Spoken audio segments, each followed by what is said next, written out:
ക്രിസ്തുയേശുവിൽ ഒരിക്കൽ കൂടെ ഏവർക്കും സ്നേഹവന്ദനത്തെ അറിയിക്കുന്നു. കഴിഞ്ഞ ദിവസങ്ങളായി ദുവാന ഭൂമിയിൽ സംഭവിക്കുന്ന സംഭവവികാസങ്ങൾ എന്തൊക്കെയെന്ന് നാം അല്പമായി ചിന്തിച്ചു തുടങ്ങിയല്ലോ. ഈ ഭൂമിയും ആകാശവും പൂർണ്ണമായി നീങ്ങിപ്പോകത്തില്ല എന്ന് ദൈവവചന വെളിച്ചത്തിൽ നാം ചിന്തിച്ചുകൊണ്ടിരിക്കുകയാണല്ലോ. ആകാശം ഒരു ചുരുൾ പോലെ മാറിപ്പോകും, ഭൂമിയും ആകാശവും ഓടിപ്പോകും എന്ന് വെളിപ്പാട് പുസ്തകം 6:14 20:11 നാം കാണുന്നുണ്ടെങ്കിലും സ്ഥൂലമായ ലോകം മുഴുവന്റെയും വിശേഷമായ അപ്രത്യക്ഷീഭാവം എന്നുള്ള അർത്ഥമല്ല അവിടെ ഉദ്ദേശിച്ചിരിക്കുന്നത് എന്ന് അത് വ്യക്തമാണ്.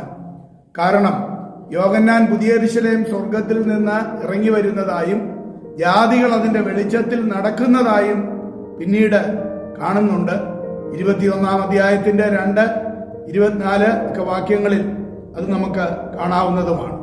സഭാപ്രസംഗി 1:4 ഒരു തലമുറ പോകുന്നു, മറ്റൊരു തലമുറ വരുന്നു, ഭൂമിയോ എന്നേക്കും നിൽക്കുന്നു, കൂടാതെ ഇസ്രായേൽ അതിൽ എന്നേക്കും വസിക്കും തുടങ്ങിയ വാക്യങ്ങൾ നമുക്ക് യെശയ്യാ പ്രവചനം 60:21, 66:22 ഇവിടെയൊക്കെ കാണുവാനായിട്ട് കഴിയുന്നുണ്ട്. ഇപ്രകാരം നാം ചിന്തിക്കുമ്പോൾ അത് എന്നേക്കുമായിട്ട് മാറിപ്പോകുന്നില്ല എന്ന് നമുക്ക് മനസ്സിലാക്കുവാനായിട്ട് കഴിയും.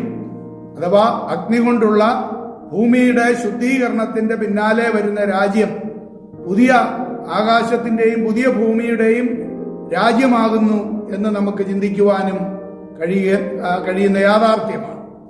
ഈ യുഗത്തെ സമ്പൂർണ്ണ യുഗം അഥവാ പെർഫെക്റ്റ് ഏജ് എന്ന് വിളിക്കാവുന്നതുമാണ്. എഫേസ്യ ലേഖനം 1:10 കാലസമ്പൂർണതയിലെ വ്യവസ്ഥ അഥവാ ഒരു പൂർണ്ണ കാല വ്യവസ്ഥ എന്നാണ് അവിടെ പറഞ്ഞിരിക്കുന്നത്. ഇതിന് മുമ്പുള്ള എല്ലാ വ്യവസ്ഥകളും പൂർണ്ണകാല വ്യവസ്ഥകളായിരുന്നില്ല. അഥവാ നിഷ്പാപ യുഗം തൊട്ട് എല്ലാ യുഗങ്ങളിലും അതിൻ്റെതായ പരാജയങ്ങൾ നമുക്ക് കാണുവാനായിട്ട് കഴിയുന്നുണ്ട്. ദൈവം അവയെ പാപനിമിത്തം രസീകരിക്കുകയോ വിച്ഛേദിക്കുകയോ ചെയ്തു എന്നും നമുക്ക് മനസ്സിലാക്കാവുന്നതാണ്. ദോഷത്തിന്റെ സകല ശക്തികളും ഭൂമിയിൽ നിന്ന് ഇപ്രകാരം പുതുവാന ഭൂമിയിൽ എന്നേക്കുമായിട്ട് നീങ്ങിപ്പോകുന്നത് നമുക്ക് കാണുവാനായിട്ട് കഴിയും. അത് തീപ്പൊയ്കയിൽ എന്നേക്കുമായിട്ട് ബന്ധിക്കപ്പെടും എന്നും നമുക്ക് കാണുവാൻ കഴിയും. വായുമണ്ഡലം രോഗവിമുക്തമായിരിക്കും. അഥവാ ഇന്ന് ഈ ലോകത്തിലുള്ളതായ യാതൊരുവിധമായ മലിനതകളും പുതുവാന ഭൂമിയിൽ ഉണ്ടായിരിക്കുകയില്ല. ശവക്കുഴികൾ ഉണ്ടായിരിക്കുകയില്ല.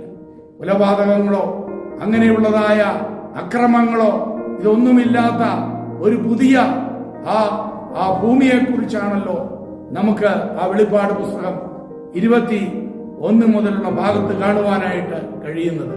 അവിടെ ജീവവൃക്ഷത്തിന്റെ ഇലകളാൽ ആരോഗ്യം സംരക്ഷിക്കപ്പെടും തുടങ്ങിയ കാര്യങ്ങൾ നാം അവിടെ കാണുന്നുണ്ട്. അഥവാ ഭൂമി ഏദേന്റെ സൗന്ദര്യവും മഹിമയും ധരിക്കും എന്നാണ് മനസ്സിലാക്കുവാനായിട്ട് കഴിയുന്നത്. വെളിപ്പാട് പുസ്തകം 21:1 മുതൽ യോഹന്നാൻ പറയുമ്പോൾ, ഞാൻ പുതിയ ആകാശവും പുതിയ ഭൂമിയും കണ്ടു. ഒന്നാമത്തെ ആകാശവും ഒന്നാമത്തെ ഭൂമിയും ഒഴിഞ്ഞുപോയി, സമുദ്രം ഇനിയില്ല. പുതിയ യെരൂശലേം എന്ന വിശുദ്ധ നഗരം ഭർത്താവിനായി അലങ്കരിച്ചിട്ടുള്ള മണവാട്ടിയെ പോലെ ഒരുങ്ങി സ്വർഗത്തിൽ നിന്ന് ദൈവസന്നിധിയിൽ നിന്ന് തന്നെ ഇറങ്ങുന്നത് ഞാൻ കണ്ടു. സിംഹാസനത്തിൽ നിന്നൊരു മഹാശബ്ദം പറയുന്നതായി ഞാൻ കേട്ടത്, ഇതാ മനുഷ്യരോടുകൂടെ ദൈവത്തിന്റെ കൂടാരം, അവൻ അവരോടുകൂടെ വസിക്കും, അവർ അവന്റെ ജനമായിരിക്കും, ദൈവം താൻ അവരുടെ ദൈവമായി അവരോടുകൂടെ ഇരിക്കും, അവൻ അവരുടെ കണ്ണിൽ നിന്ന് കണ്ണുനീരെല്ലാം തുടച്ച് കളയും. ഇന്ന് ഉള്ള കണ്ണുനീരുകൾ യാതൊരു വേദനകളും അന്ന് ഉണ്ടായിരിക്കത്തില്ലല്ലോ. വീണ്ടും ഇനി മരണമുണ്ടാകയില്ല, ദുഃഖവും മുറവിളിയും കഷ്ടതയും ഇനി ഉണ്ടാകയില്ല. ഒന്നാമത്തേത് കഴിഞ്ഞുപോയി. സിംഹാസനത്തിൽ ഇരിക്കുന്നവൻ ഇതാ ഞാൻ സകലവും പുതുതാക്കുന്നു എന്ന് അരുളി ചെയ്തു ഇത്യാദി വാക്യങ്ങളാണല്ലോ, ആ പ്രത്യാശയാണല്ലോ ആ പുതുവാന ഭൂമിയിൽ നമുക്ക് കാണുവാനായിട്ട് കഴിയുന്നത്. എന്നാൽ കഴിഞ്ഞ ദിവസങ്ങളിൽ നമ്മൾ ചിന്തിച്ചതുപോലെ താഴോട്ട് അടുത്ത 8-ാം വാക്യത്തില് പറയുമ്പോൾ, എന്നാൽ ഭീരുക്കൾ, അവിശ്വാസികൾ, അറയ്ക്കപ്പെട്ടവർ, കുലപാതകന്മാർ, ദുർനടപ്പുകാർ, ക്ഷുദ്രക്കാർ, ബിംബാരാധികൾ എന്നിവർക്കും ഭോഷ്ക് പറയുന്ന ഏവർക്കുമുള്ള ഓഹരി തീയും ഗന്ധകവും കത്തുന്ന പൊയ്യേലത്രേ അത് 2ാമത്തെ മരണം. അത് നമ്മൾ കഴിഞ്ഞ ദിവസങ്ങളിൽ വെള്ളസിംഹാസന ന്യായവിധിയോടുള്ള ബന്ധത്തിൽ ചിന്തിക്കുകയുണ്ടായല്ലോ. എന്നാൽ ദൈവത്തിന്റെ ജനം പുതുവാന ഭൂമിയിലേക്ക് അതേ പ്രവേശിക്കുന്നതാണല്ലോ നമുക്കിവിടെ കാണുവാനായിട്ട് കഴിയുന്നത്. ആ പ്രത്യാശയ്ക്ക് വേണ്ടി വളരെ അതേ നമ്മുടെ ആ ഭാവി പ്രത്യാശ അത് അവർണ്ണനീയമാണ്. അത് നമുക്കിപ്പോൾ വാക്കുകളാൽ വിവരിക്കുവാനായിട്ട് സാധ്യമല്ലല്ലോ. നിശ്ചയമായിട്ടും ആ പുതുവാന ഭൂമി ഉണ്ടല്ലോ. ആ പുതുവാന ഭൂമിയിൽ നമുക്ക് എന്നേക്കും വാഴാമല്ലോ. ആ പ്രത്യാശയോടുകൂടെ ദൈവകരങ്ങളിൽ ഓരോ ദിവസവും ഏൽപ്പിച്ചു കൊടുത്ത് നമുക്ക് മുന്നേറാം. അവിടുന്ന് നമ്മെ അനുഗ്രഹിക്കുമാറാകട്ടെ. ഇസ്രായേലേ, ഉണരുക നിങ്ങൾ, വചനം കേൾക്കാൻ ഹൃദയമൊരുക്കൂ. ഇസ്രായേലേ, ഉണരുക നിങ്ങൾ, വചനം കേൾക്കാൻ ഹൃദയമൊരുക്കൂ.